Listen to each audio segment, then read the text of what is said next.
Salam sejahtera dalam kasih Kristus. Apa kabar Bapak Ibu Saudara sekalian? Senang jumpa dengan Bapak Ibu Saudara sekalian melalui channel ini.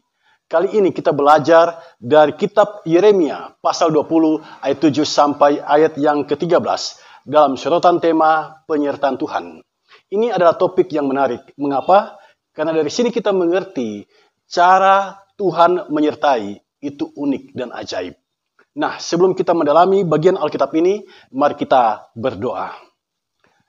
Ya Bapa, Allah yang berkuasa atas jalan hidup manusia, kami tunduk di hadapan-Mu saat ini, memohon belas kasihan Tuhan, tuntun kami di dalam kami mendalami kebenaran firman saat ini.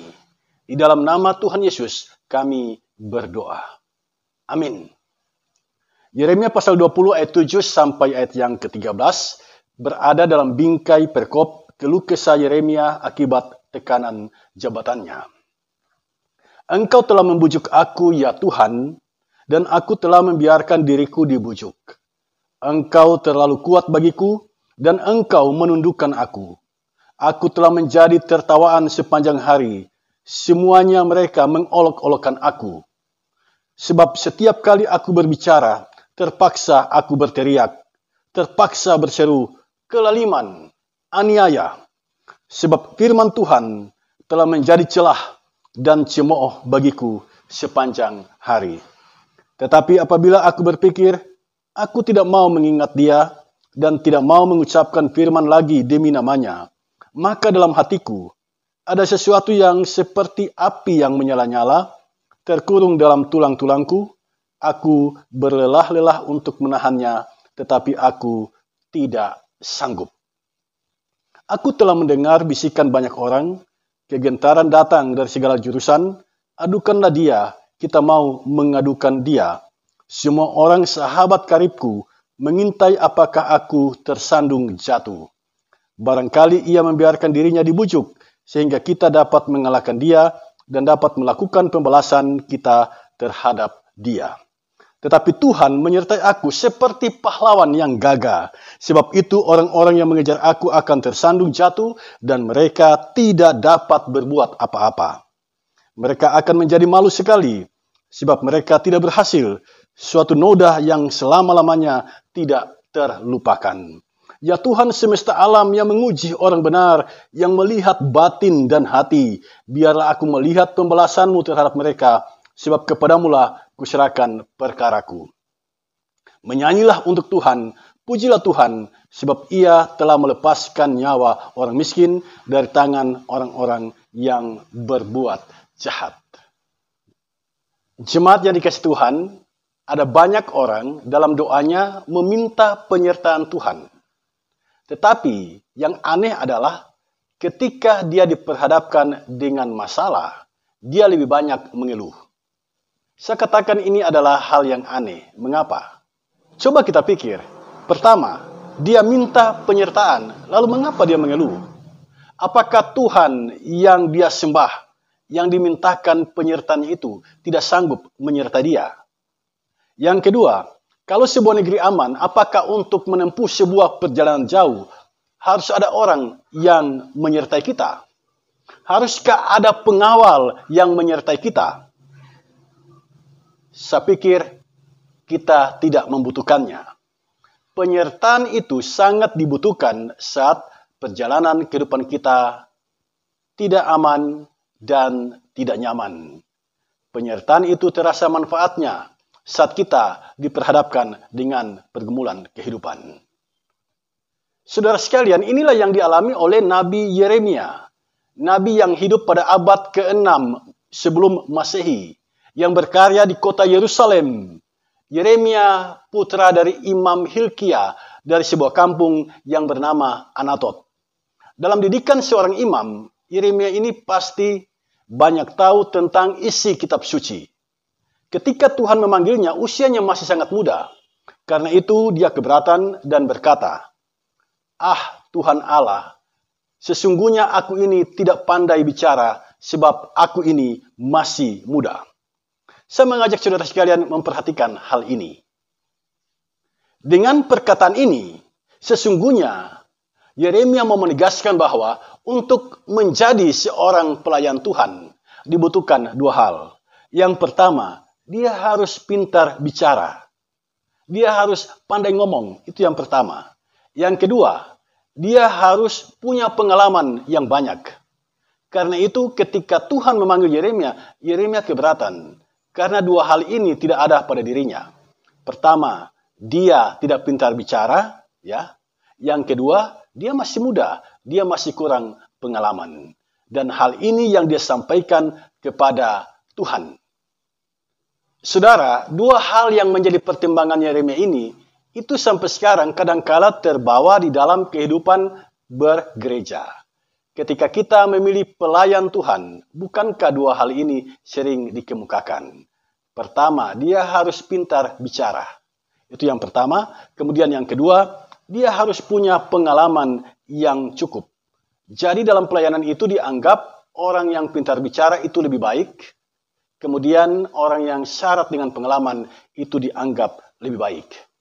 Orang yang lanjut usia pada akhirnya dipandang lebih cocok menjadi pelayan Tuhan. Sementara orang muda seperti Yeremia itu dianggap belum pantas. Saudara, saya mau katakan ini ajaran yang tidak sesuai dengan Alkitab. Kalau kita mengajarkan seperti ini sangat tidak alkitabiah. Pelayanan itu bukan milik orang yang pintar bicara. Ya, sebab setiap kali dalam gereja banyak kali muncul masalah karena terlalu banyak orang yang pintar bicara.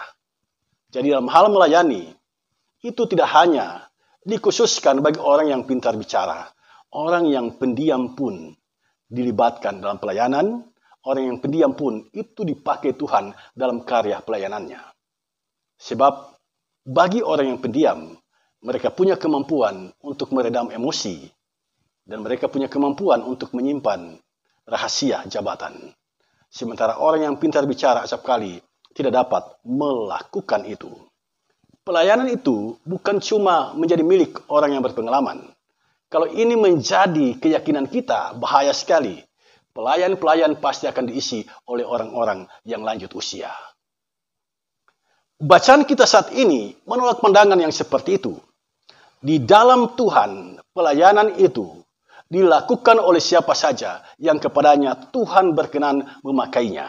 Jadi siapapun yang dipanggil Tuhan melibatkan diri dalam pelayanan gereja, dia adalah pelayan, baik muda maupun tua, baik yang pintar bicara maupun yang pendiam. Saudara sekalian, Yeremia keberatan menjadi pelayan Tuhan.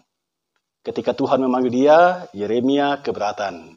Tetapi Tuhan berkata, kepada siapapun engkau kuutus, haruslah engkau pergi. Anda mengerti kalimat ini? Kepada siapapun engkau kuutus, haruslah engkau pergi. Jadi kalau Tuhan mengutus, tidak ada tawar-menawar lagi. Engkau harus pergi, engkau harus melakukannya. Masih ingat kisah Yunus? Ketika dia diutus oleh Tuhan, apakah Yunus melaksanakan apa yang Tuhan perintahkan? Yunus tidak melaksanakannya. Yunus melarikan diri ke Tarsis. Tapi apa yang terjadi? Tuhan tetap pada keputusannya.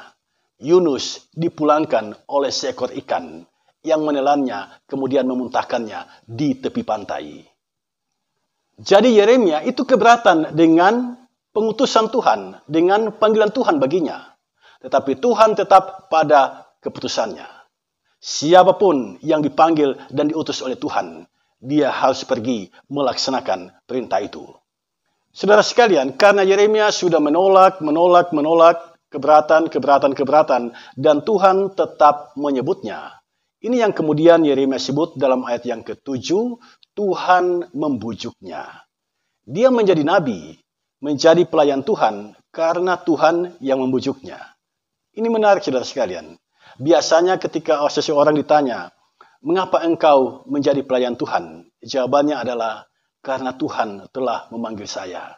Saya merasa terpanggil. Itu jawaban yang sering kita dengar. Tetapi di sini kita menemukan sebuah pernyataan yang berbeda. Di mana di sini Yeremia mengatakan bahwa Tuhanlah yang telah membujuknya menjadi pelayan Tuhan. Dengan perkataan Yeremia ini, kita semua sesungguhnya disadarkan bahwa ternyata menjadi pelayan Tuhan itu bukanlah kemauan kita. Sekali lagi, menjadi pelayan Tuhan, menjadi pemberita Injil, itu bukanlah kemauan kita, tetapi itu adalah kemauan Tuhan. Yeremia menolak ketika itu, tetapi Tuhan tetap pada keputusannya, karena itu adalah kemauan Tuhan, itu adalah kehendak Tuhan. Sekalipun Yeremia tidak pintar bicara, sekalipun Yeremia kurang pengalaman, tetapi Tuhan tetap memakai dia, memilih dia dalam kerja pelayanan. Yeremia telah keberatan, tetapi Tuhan tetap mengutusnya. Mengapa? Karena pengutusan itu disertai dengan penyertaan Tuhan. Jadi Tuhan tidak sekedar mengutus, tetapi Tuhan juga menyertai orang yang Dia utus. Itulah sebabnya Yeremia dalam ayat yang ke-7 mengatakan, "Engkau terlalu kuat bagiku dan engkau menundukkan aku." Tuhan itu kuat. Tak ada yang bisa menundukkannya. Kemudian dari ayat 7 sampai ayat yang ke-10, Yeremia menyampaikan pergumulannya. Saya mencatat ada 3 hal penting yang menjadi pergumulan Yeremia. Yang pertama, perhatikan ayat 7 sampai ayat yang ke-8. Orang-orang tidak mendengar khotbah yang disampaikan oleh Yeremia. Mereka mengolok-oloknya. Saya mengajak kita semua berimajinasi. Saudara tampil di depan orang banyak. Kemudian saudara berkhotbah. Lalu orang banyak tidak mendengarnya. Orang banyak mengolok-olokmu. Bagaimanakah perasaanmu saat itu? Bagaimanakah sikapmu menghadapi orang-orang yang tidak mendengar pemberitaanmu? Sebaliknya mereka mengolok-olok dirimu. Bukan tidak mungkin engkau emosi. Dan bukan sekedar emosi, engkau pasti tidak mau lagi memberitakan Injil. Engkau tidak mau lagi menyampaikan kebenaran firman Tuhan. Engkau tidak mau berhadapan dengan orang-orang yang seperti itu. Nah, saudara sekalian, itulah yang terjadi pada Yeremia. Yang kedua, perhatikan ayat 9. Yeremia pernah berpikir, dia tidak mau lagi mengingat Tuhan. Dia tidak mau lagi menyampaikan kebenaran firman Tuhan. Ini jelas tercatat di dalam ayat yang ke-9. Nah, apa yang terjadi? Yeremia menjadi tidak tenang. Mengapa? Yeremia bersaksi. Ketika dia berpikir tidak mau mengingat Tuhan. Ketika dia berpikir tidak mau memberitakan firman Tuhan. Yang terjadi dalam dirinya adalah ada sesuatu seperti api yang menyala. Dan dia tidak bisa menahannya. Ada dorongan yang begitu kuat dalam dirinya untuk tetap berkhotbah, menyampaikan kebenaran firman Tuhan. Inilah sesungguhnya saudara sekalian karya Roh Kudus. Roh Kudus itu disimbolkan dengan api. Dialah yang menggerakkan orang-orang untuk tetap semangat memberitakan firman Tuhan sehebat apapun tekanan yang dialami. Dan acap kali kita kurang meyakini tentang hal ini. Padahal peran Roh Kudus dalam pemberitaan firman itu sungguh luar biasa. Kita diminta untuk tunduk di bawah kemahakuasaannya. Ketika kita mau menyampaikan firman Tuhan, percayalah Roh Kudus itu ada bersamamu.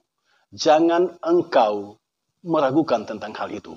Kuasa Roh Kudus itu ada bersama dengan orang-orang yang memberitakan firman Tuhan. Yang ketiga, ayat 10. Disebutkan di sini semua sahabat karib, itu berarti orang-orang yang dekat dengan Yeremia. Mereka menunggu Yeremia tersandung. Jadi mereka menghendaki Yeremia jatuh. Saudara, mereka hendak membalas kecaman Yeremia dalam khotbahnya. Jadi kalau ada orang yang mendengar khotbah kemudian dia tersinggung, itu bukan hal yang baru saudara sekalian.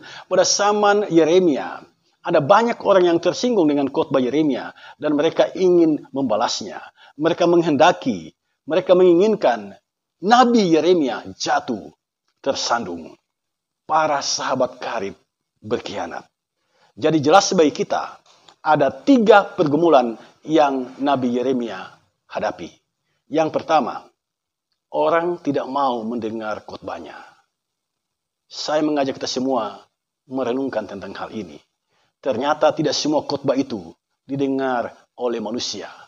Di zaman Nabi Yeremia hidup, khotbah yang dia sampaikan tidak didengar oleh umat Israel. Mengapa? Karena khotbah itu berseberangan dengan selera umat. Ini tantangan bagi para pewarta firman. Acap kali apa yang kita sampaikan tidak sesuai dengan selera umat. Dan umat tersinggung, bahkan tidak suka mendengar khotbah kita. Ini pergumulan yang dialami oleh Nabi Yeremia. Dan bukan tidak mungkin para hamba Tuhan di zaman ini mengalami pergumulan yang seperti itu. Yang kedua, Yeremia mau berhenti berkhotbah tetapi tidak sanggup. Di sini kita mengerti bahwa kita tidak mungkin melawan kuasa Roh Kudus. Kuasa itu lebih besar dari diri kita. Jadi yang dapat kita lakukan adalah mengikuti keinginan Roh Kudus. Yang ketiga, para sahabat Yeremia mengkhianatinya. Ini menjadi catatan penting bagi kita. Hati-hati saudara sekalian, ada sahabat yang seperti itu. Sahabat yang menggunting dalam lipatan, sahabat yang menjadi musuh dalam selimut, musang berbulu domba. Dalam hal bersahabat, bersahabatlah dengan tulus, bersahabatlah dengan jujur. Jangan menjadi seperti sahabatnya Yeremia yang kemudian mengkhianatinya. Lalu apa yang terjadi pada Yeremia? Dalam ayat yang ke-11, Yeremia bersaksi tentang penyertaan Tuhan. Yeremia berkata, "Dia menyertai aku seperti pahlawan yang gagah." Saudara sekalian, saya mau menjelaskan di sini kata pahlawan itu diturunkan dari bahasa Persia. Artinya pejuang, pejuang yang gagah berani. Orang yang mau berkorban demi orang lain tanpa pamrih. Itu pahlawan. Jadi jika engkau berkorban bagi orang lain dan engkau tidak mengharapkan balasannya, itu pahlawan. Ya, itu pahlawan. Acap kali dalam keluarga ayah disebut pahlawan oleh anak-anaknya. Mengapa? Karena ayah mereka banyak berkorban bagi anak-anaknya. Ayah mereka berkorban tanpa mengharapkan balasan. Itu pahlawan. Dalam peperangan, orang yang memenangkan peperangan itu sering disebut pahlawan. Nah, Tuhan diibaratkan oleh Yeremia di sini seperti pahlawan yang gagah perkasa. Artinya, dia pasti menolong tanpa pamrih. Dia menyertai dan kita pasti menang. Yeremia bersaksi, orang yang mengejar aku tersandung. Bayangkan saudara sekalian, ini menarik. Ada orang yang mau menjatuhkan Yeremia, tapi mereka yang tersandung. Dan mereka disebut oleh Yeremia tidak dapat berbuat apa-apa. Inilah kesaksian Yeremia tentang penyertaan Tuhan baginya. Kemudian kita melihat dalam ayat yang ke-12 sampai ayat yang ke-13, Yeremia memuji Tuhan. Yeremia katakan, Tuhan menguji orang benar. Menguji saudara sekalian. Jadi pergumulan itu ujian dari Tuhan. Yang kedua, Tuhan melihat batin. Ini harap direnungkan, dihayati. Tuhan kita adalah Tuhan yang melihat batin. Karena itu jangan bermunafik di hadapan Tuhan. Jangan bersandiwara di hadapan Tuhan. Ada nyanyian yang mengatakan begini. Di hadapan manusia boleh kau bersandiwara, tapi jangan kepada Tuhan. Di hadapan manusia kita boleh bersandiwara, tapi jangan di hadapan Tuhan.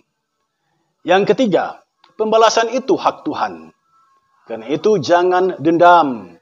Biarkan Tuhan yang membalas. Jangan merampas hak Tuhan untuk membalas perbuatan orang-orang yang berbuat jahat kepada kita. Dalam menjalani kehidupan, ada saja orang yang berlaku jahat kepada kita. Sebagai orang yang beriman kepada Yesus, peganglah kebenaran firman Tuhan ini. Pembalasan adalah hak Tuhan. Mengapa orang Kristen diperlakukan dengan tidak baik, dipersulit jalan hidupnya?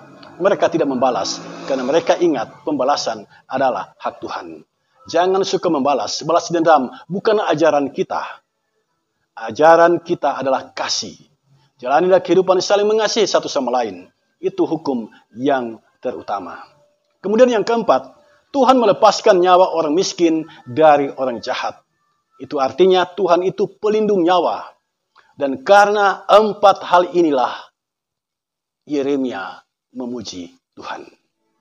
Saudara sekalian, dari ulasan kebenaran firman Tuhan ini, apa pesan dan maknanya bagi kita?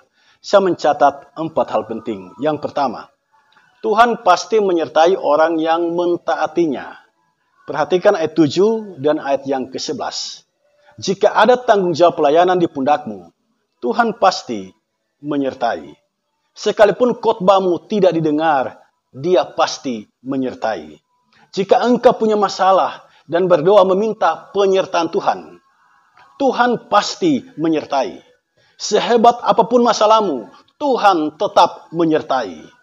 Yeremia 20 ayat 11. Tuhan menyertai aku seperti pahlawan yang gagah. Karena itu jangan pernah takut saat menghadapi masalah, karena Allahmu sedang menyertaimu.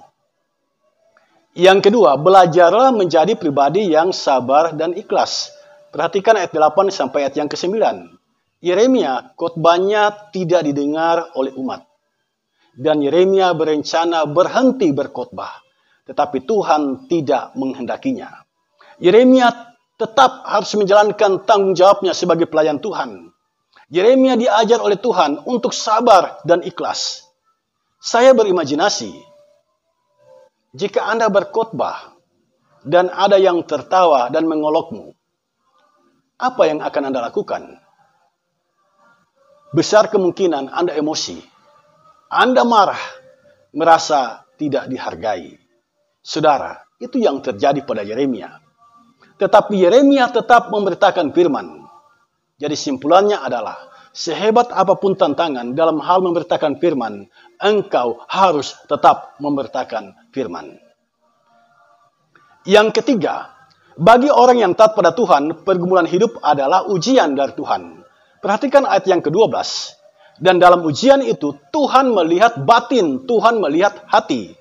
Jadi ketika engkau berhadapan dengan pergumulan, bagaimana engkau menghadapinya? Tuhan melihat batinmu, Tuhan melihat hatimu. Ini harus diingat, sehingga kita harus menjaga hati kita, jangan kita berdosa ketika kita diperhadapkan dengan pergumulan kehidupan. Inilah sikap positif. Jangan memandang negatif pada pergumulan kehidupan. Sebab yang namanya pergumulan itu adalah ujian dari Tuhan. Ujian bagi hati kita, apakah jujur dan tulus, ataukah hati kita penuh dengan kepalsuan. Yang keempat, perhatikan ayat 12. Di sini kita diajarkan jangan pernah dendam terhadap orang yang memperlakukan kita dengan buruk, sebab pembalasan adalah hak Tuhan. Orang yang percaya pada penyertaan Tuhan tidak akan balas dendam pada mereka yang berlaku buruk. Ya, itu yang diperlihatkan oleh Yeremia. Sekalipun dia diperlakukan buruk oleh sesamanya, dia tidak berlaku buruk bagi mereka.